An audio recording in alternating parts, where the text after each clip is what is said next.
Welcome to the world news this afternoon. The Independent National Electoral Commission (INEC) says it will conduct the 2027 general elections in internally displaced persons camps in Plateau. The resident electoral commissioner in the state, Prof. Sam Egwu, disclosed this during a one-day workshop on Wednesday in Jos. Professor Egwu said the commission was committed to ensuring that no eligible Nigerian, including those displaced by conflict, was disenfranchised. We have learned from previous experiences that displacement should not mean the loss of voting rights, he said. He noted that electoral security remained a majority challenge in the state, particularly in communities affected by communal clashes and banditry. The REC explained that the Commission is collaborating with security agencies, traditional rulers, and civil society organizations to develop strategies that will guarantee peaceful, free, and credible elections.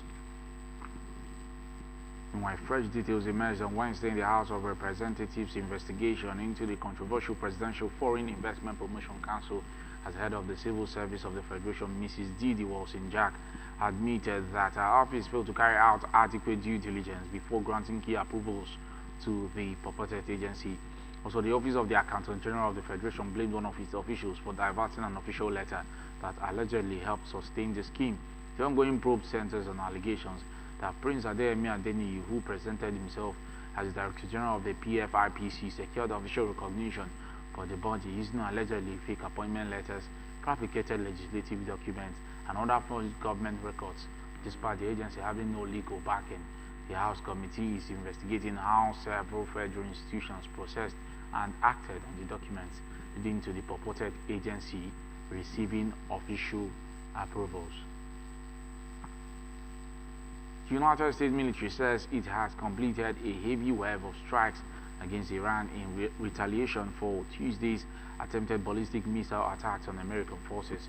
CENTCOM said it hit dozens of Islamic Revolutionary Guard Corps targets in response to Iran's firing on U.S. bases in Jordan and at ships in the Strait of Hormuz.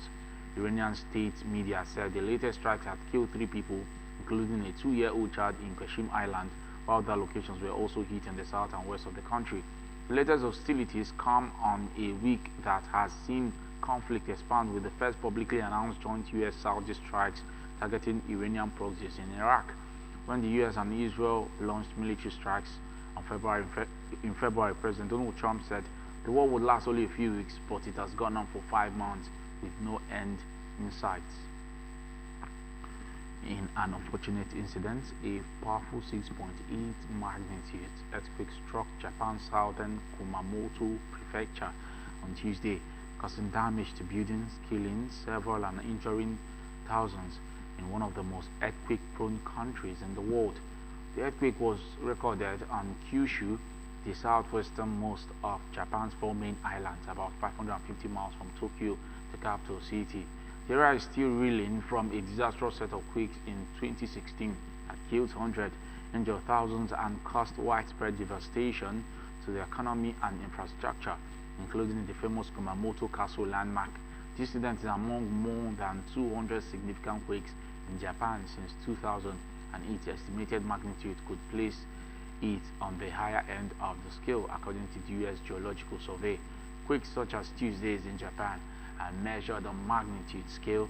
This one with 6.8 magnitude would be considered strong and carry the potential for damage.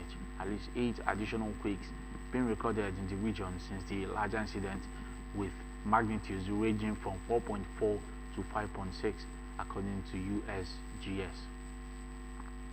On sports this afternoon, Eddie Howe is leaving his role as Newcastle manager after 5 years at St. James Park. 48-year-old replaced Steve Bruce in November 2021 and won the League Cup in March 2025, the club's first major trophy since 1969. The former Bournemouth boss also led Newcastle to Champions League qualification in 2023 and 2025, but he came under pressure last season as the Magpies finished 12th in the Premier League with 17 defeats in their 38 games. The club have been depleted by departures of Sandro Tonali to Tottenham and England forward Anthony Gordon to Barcelona in recent weeks. Speculation continues over the future of captain Bruno Guimaraes. Remember that you can follow news and program on ABS from any part of the world via our website on www.absradiotelevision.com. You can follow. You can subscribe to our YouTube channel on at ABS Radio Television. Follow us on our social media handles at ABS Radio Television on Facebook and at ABS Radio TV on Instagram and X. And that was the world news this afternoon. I am Obina Ikechukwu. To have a very positive rest of the day. Bye for now.